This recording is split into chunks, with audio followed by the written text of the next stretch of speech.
Salam alaikum, dalen ak jàmm ci suñu podcast Entre ciel et terre. Salam alaikum, j'espère que yéen ñëpp yéen a ngi ci jàmm, bienvenue. Donc aujourd'hui tey dañu bëgg a waxtaanee distraction yi nga xam ne ni mën na la bloquer ci sa développement personnel, surtout en tant que jeune adulte. On va parler spécifiquement des réseaux sociaux. Aspect bi nga xam ne ni mooy aspect négatif bi nga xam ne mën na impacter sa vie de manière générale, sa santé mentale ak sa estime de soi. Yenn distraction yu excessive yi mën nañ ko décrire comme des comportements d'évitement émotionnel, c'est-à-dire yow yaa ngi chercher di anesthésier wala di fuir say émotions. Te émotion danga ko war a sentir ak bépp xeetu émotion bu mënti doon pour nga mën leen digérer de manière saine. Si tu es distrait de manière excessive, surtout avec les réseaux sociaux, dangay xaw a am benn déconnexion ak sa propre personne.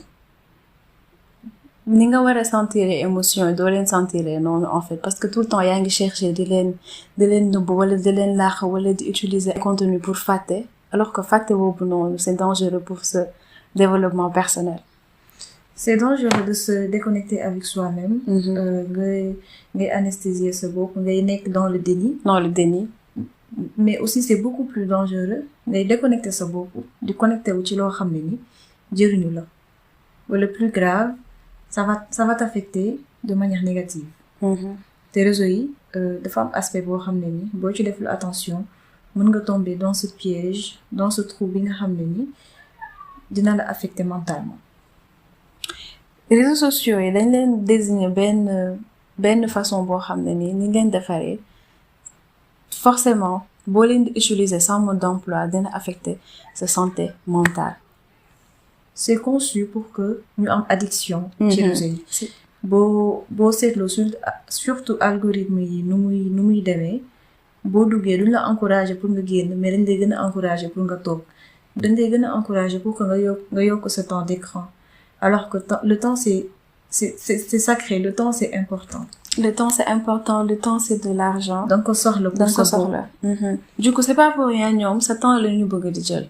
C'est pas pour rien dangay xool tey jii ne yow boo duggee su loop Instagram bi pour nga génn si ce sera tout un problème. Dangay gis benn xale bu jigéen modèle bi rafet nga ne xaaral, alors que yow leneen moo la fa yóbbu woon. Exactement. Des fois di nga dugg sax pour def recherche, mais moment avant ngay cliquer si loop bi pour bind, dara dina attirer sa attention ba nga fàtte sax yow lan moo la fa yóbbu woon pour nga rechercher ko.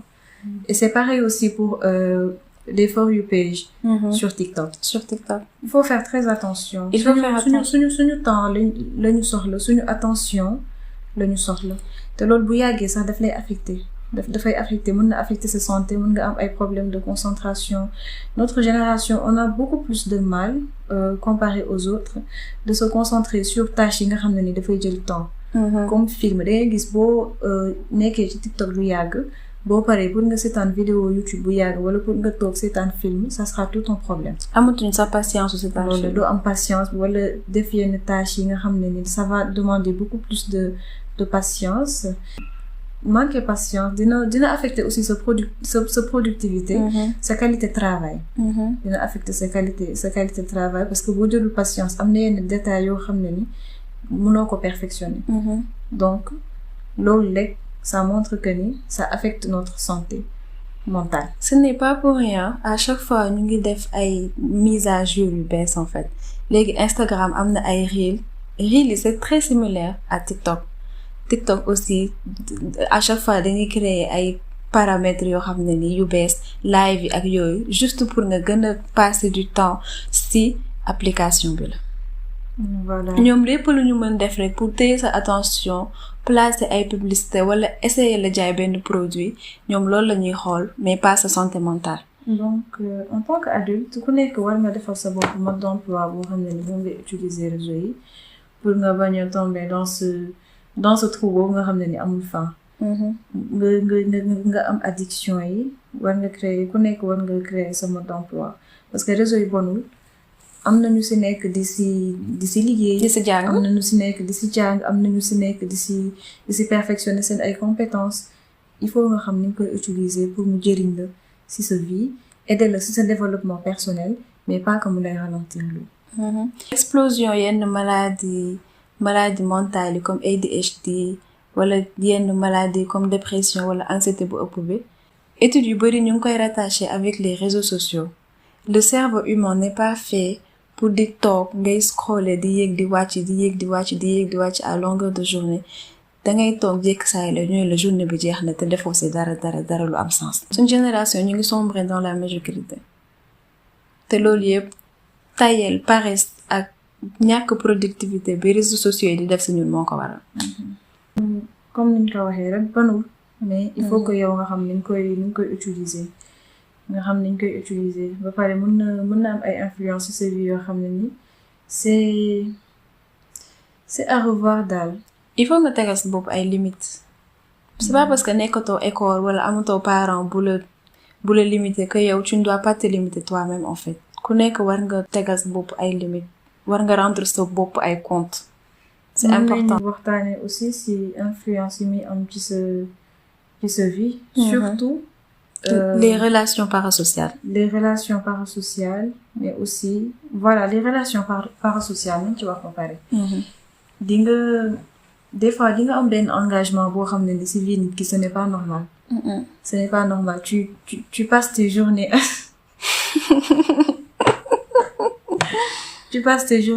dangay am benn intrusion ci vie jàmbur yi boo xam ne day nekk voyeurisme normal.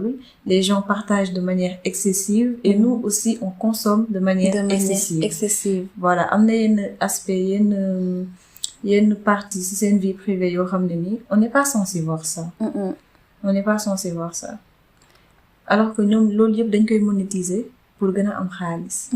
Mais à la fin de la journée il faut que nga poser wu ces questions yow ki ngay suivre influenceur bi ngay suivre influenceuse bi ngay suivre nan la lay apporter yow en tant que personne nan la lay apporter ci valeur ajoutée. Noonu ngay xoolee contenu bi ngay consommer. Parfois dangay dem ba dangay yaakaar ne influenceuse bi wala influenceur bi sa xarit la. wala sa mbokk la wala danga ko xam wala sa mbokk la. bu amee doom nga yaakaar ne sa doom bi sa nièce la. wala sa neveu la alors que loolu yëpp ay illusions la rek. Ce sont juste des illusions. Du coup yow kooku xamoo ko. loolu la les relations parasociales peut-être que ça paraît un peu fou le concept pour certains mais concept boo xam ne la nii mu ngi jël ampleur. Boo xam ne nii c'est inquiétant. da ngay gis ñoo xam ne nii utiliser seen temps seen connexion ak seen ay ressources di xuloo ci commentaire wala di guerre jël ay guerru jàmbur yoo xam ne ni ñoom xamuñu nit ñooñu sax. Voilà man je vous conseille donc de faire vos propres recherches en fait ci relations parasociales. Mën ngeen ci jàng lu bari mën na leen aider aussi ci lu bari.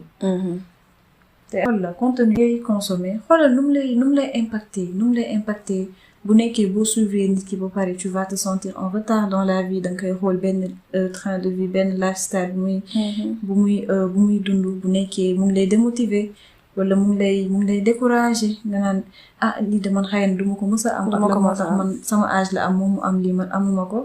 xamal ni que du réalité. c'est pas la réalité. yow yaa ngi comparer sa bopp avec une version. Très édité de leur vie en fait. Filtré. Calculé. Tey duñ la wan coulisses yi duñ la wan problème yi. Les bons moments rek ngay gis. Ne compare pas les bons moments d'une personne ak yow ta réalité. Non te loolu du standard de vie bu normal du loo xam ne ni ñëpp moom la ñuy dund. Du coup bul comparer sa bopp ak influenceuse yi. ak influenceuse yi. mais nu mu amee influenceurs yu la mën a influencer négativement yu la mën a décourager noonu la amee ay influenceurs yoo xam ne ni mën nañ la apporter vraiment quelque chose. En tant que personne dañ lay jàngal dañ lay jox ay conseils. mën nañ la aider ci domaine bi nga nekk. Fii y a plein de jeunes filles yoo xam ne ni togg yi ak recette yëpp ci réseau yi lañ ko jàngee. maquillage am na ñoo xam ne ci réseau yi lañ ko jàngee lu bari mën nga ko jàng ci réseau yi. du coup yow jàppal ne que ne sa cerveau mooy sa algorithme xoolal contenu bi nga ciy dugal parce que contenu bi nga ciy dugal dafay influencer say actions. mën na la influencer en bien mën na la influencer aussi de manière très négative. Du coup il faut faire attention si li ngay consommer tous les jours. Si li ngay consommer tous les jours si standard de vie ou influenceur. C'est les standards de vie du yow c'est standard de vie et tu ne dois pas te sentir mal pour ça. C'est pas parce que dañu am dara dañu jënd dara wala dañu sol dara rek que yow aussi tu dois faire la même chose. Ce n'est pas parce que c'est trendy lii moo xew lii dama war a def lii bul teg sa bopp pression boobu noonu que ne danga war a suivre la mode en fait. Du coup nañ jàpp que ni réseau yi mën na nekk suñu plus grand allié comme mën na nekk suñu pire ennemi. mën na nekk suñu pire ennemi en tant que jeune buy cherche en fait à se construire, à s'améliorer. Voilà, à s'améliorer. Bu ñu xeeb influence bu muy am ci yow. Jamais bul xeeb influence bi réseaux sociaux di am ci yow. Tu peux te dire non, je ne suis pas influençable. Non. Inconsciemment, contenu bi daf lay influencer. Daf lay influencer. Donc, il y a beaucoup de gros mots en fait. Il y a beaucoup de gros mots sur les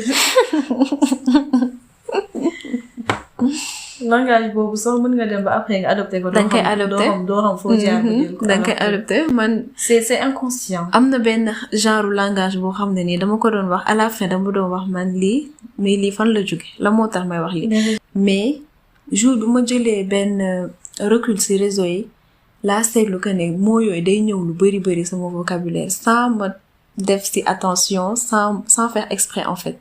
Du coup ñoom le fait que ma leen doon seetaan seen vocabulaire inconsciemment dugg na sama bopp ba maa ngi ko doon utiliser sans m'en rendre compte. C'est inconscient.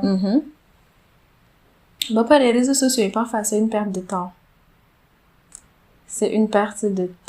Temps bi ngeen di utiliser ci réseau yi mën ngeen ko utiliser def leneen mën ngeen ko utiliser challenger seen cerveau mën ngeen ko utiliser di def ay activités yoo xam ne nii ça va vous calmer au lieu de détruire votre cerveau ou votre santé mentale. Moi je me dis que le concept c'est ça. Mën nañu aider mën na nekk suñu génération bi réseau yi mën na nekk allié bi gën a mag mën na nekk aussi gën a bon. Normalement parce que compétence ci réseau yi tellement c'est dafa bari connaissance yi dafa bari c'est gratuit comparé ak yeneen génération yi nga xam ne peut-être xëy na boo bëggoon benn information di nga ko wër ci ay livres c'était compliqué. Mais nous l'information est accessible. Donc nañ ko utiliser pour améliorer suñu vie yi mais pas pour sombrer dans la médiocrité. Normalement réseau dafa war a nekk suñu allié. Parce que tout est accessible les informations sont accessibles ñun booy xool génération yi jàll yëpp niveau connaissance ak niveau éducation tout est à la portée de nos mains.